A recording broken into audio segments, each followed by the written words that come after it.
अगर कुश्ती नहीं हो तो काहे का यादव, लाठी में दम नहीं हो तो काहे का यादव। अरे ये वो वंश है जो कालिया नाग के ऊपर भी कालिया नाग को बस में करके नृत्य करते हुए समाज में शांति का पैगाम देता है। हमें इस बात की प्रसन्नता है। भैया ये जो आप मेरे को दिखा रहे हो सकता उनको दिखाओ जो आपकी लीडरशिप का ठेका लेके वर्षों तक आपकी छाती पे मूंग डल रहे थे। मेरे आगे दो चार लोगों को बताने से काम नहीं चलेगा। आप उनके पास जाओ जिनके पास चार चार बार की मुख्यमंत्री का पद जिनके घर में था, ये उनके पास जाके बताओ कि हाँ हमारा पुरुषार्थ पराक्रम क्या कह रहा है। आज के इस अवसर पर जो मैं आपके बीच बात करने आया हूं, मेरे पास तो दो ही बात है। अपने समाज के स्वजनों से मिलने का सुख भी है और आपके सामने ये इतना बड़ा आकाश है जिनके माध्यम से हम अपने समाज को वर्तमान में यशस्वी प्रधानमंत्री के नेतृत्व में हम निकल करके, कोई बात नहीं आराम से चलने दो भाई, भगवान कृष्ण की बात जहां आएगी वहां थोड़ा उल्टा पुल्टा नहीं हुआ तो मजा ही नहीं आएगा। बोलो गोपाल कृष्ण भगवान की। हमारे अपने वंश में तो ये सामान्य बात है। अगर कुश्ती नहीं हो तो काहे का यादव, लाठी में दम नहीं हो तो काहे का यादव। अरे ये वो वंश है जो कालिया नाग के ऊपर भी कालिया नाग को बस में करके नृत्य करते हुए समाज में शांति का पैगाम देता है। हमें इस बात की प्रसन्नता है। जो कालिया नाग की चुनौती से भी डरता नहीं है, जो इंद्र को चुनौती देता है, इंद्र से कहता है कि तू वर्षा कर ले, कष्ट लिया कितने ला सकता है। लेकिन ऐसे कष्टों के बीच भी सारे ग्वाल बाल सारे समाजजनों को ले जा करके सबके साथ खड़े होकर के जो मन में है वो अपने मन मस्तिष्क से समाज में स्थापित कर देता है। मुझे इस बात की प्रसन्नता है। बदलते दौर में, आज के समय में, लोकतंत्र में मैं तो इस बात के लिए धन्यवाद देना चाहूंगा आप सबको भी कि मैं जब आया था तो मुझे लगा था कि मैं जहां जा रहा हूं वहां ऐसा माना जाता कि समाज का एक ही परिवार ठेकेदार है। मुझे इस बात की प्रसन्नता है समाज किसी का ठेकेदार वाले को व्यवस्था से अपने आप को बाहर लाता है, जिसकी अपनी स्वयं की पहचान है और ये होना भी चाहिए। मुझे इस बात का गर्व है कि आपके यहां से निकला हुआ एक किसान परिवार का बेटा जिसने अभाव और कठिनाइयों से बढ़ा, लेकिन अभाव और कठिनाइयों के बावजूद भी मुझे इस बात की प्रसन्नता है। मैं कोई दल विशेष का अभी प्रचार करने की बात नहीं कर रहा हूं, लेकिन इस बात के लिए तो धन्यवाद दूंगा कि मेरे पिताजी कोई मुख्यमंत्री नहीं थे, मेरे पिताजी कोई राजनीति में नहीं थे, मेरे परिवार वाले इन व्यवस्थाओं को जानते भी नहीं है, लेकिन उसके बावजूद भी मेरे ही अपनी पार्टी के लोगों ने मुझे उज्जैन विकास प्राधिकरण का अध्यक्ष बनाकर 8 साल वो दर्जा दिया राज्य मंत्री का 2003 से 2010 तक। मुझे इस बात की प्रसन्नता है। उतने पे नहीं रुकी, पार्टी ने फिर एक और बार मौका दिया। 2010 से 2014 तक मध्य प्रदेश पर्यटन विकास निगम का अध्यक्ष, कैबिनेट का दर्जा देकर के मौका दिया। और मुझे इस बात का गर्व है, मेरी पार्टी तो इतना अच्छा सोचती है। आप तो भाग्यशाली हो, इतनी बड़ी आबादी, इतनी संख्या में रहते हो। मेरी विधानसभा में तो अपने स्वजन 500 भी नहीं है, 2,80,000 वोट में से, लेकिन सारा समाज साथ रहता है। मोदी जी खाली कहते ही नहीं है सबका साथ, खाली बोलते नहीं है, तो वो एक गारंटी भी देते हैं कि मोदी की गारंटी है समाज में केवल 4 ही जातियां रहेगी।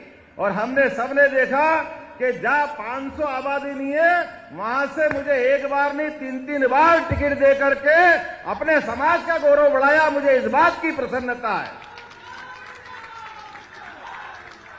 और एक इतनी बड़ी बात, अभी मुख्यमंत्री की तो बाद में बात कहूंगा, आमतौर पर जब अपने में से कोई मंत्री बनेगा तो मंत्री को क्या देंगे? खेलकूद मंत्री, कोई ऐसा पशुपालन विभाग, कोई और चीज। लेकिन मुझे इस बात की प्रसन्नता है कि जैसे ही मैं दूसरी बार विधायक बना तो प्रदेश की उच्च शिक्षा विभाग का पूरा प्रभार मुझे दिया गया। मुझे इस बात की प्रसन्नता है, ये हमारे समाज का गौरव।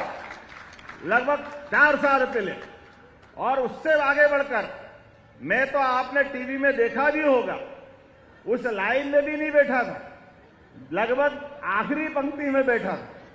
और हमारे अपने इस मध्य प्रदेश के अंदर एक बार नहीं, ऐसे आज से 15 साल पहले ऐसे ही यादव परिवार को उठा करके बाबूलाल जी गौर को मुख्यमंत्री बनाया था।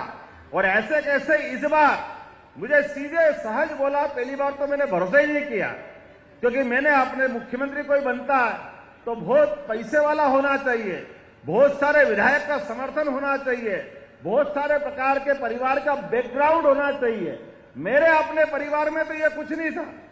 मेरे अपने परिवार से कोई दूसरा विधायक नहीं, मेरे परिवार से कोई सांसद नहीं, मेरे परिवार से कोई मंत्री नहीं, मेरे परिवार के इस पहले राजनीतिक क्षेत्र में इस प्रकार की कोई व्यवस्था नहीं। लेकिन उठा करके सीधा मुख्यमंत्री का जवाबदारी दी है। मैं इस बात का धन्यवाद देना चाहूंगा।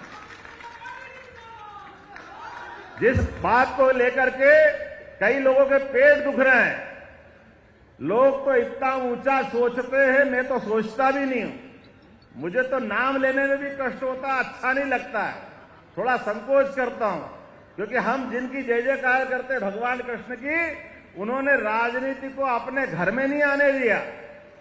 लेकिन लोगों को समझ में नहीं आता, मेरे आने के पहले एक सभा करके जान करते इस सभा को बिगाड़ने का प्रयास कोई करता है, अपने लोगों को सावधान करने का प्रयास करता है।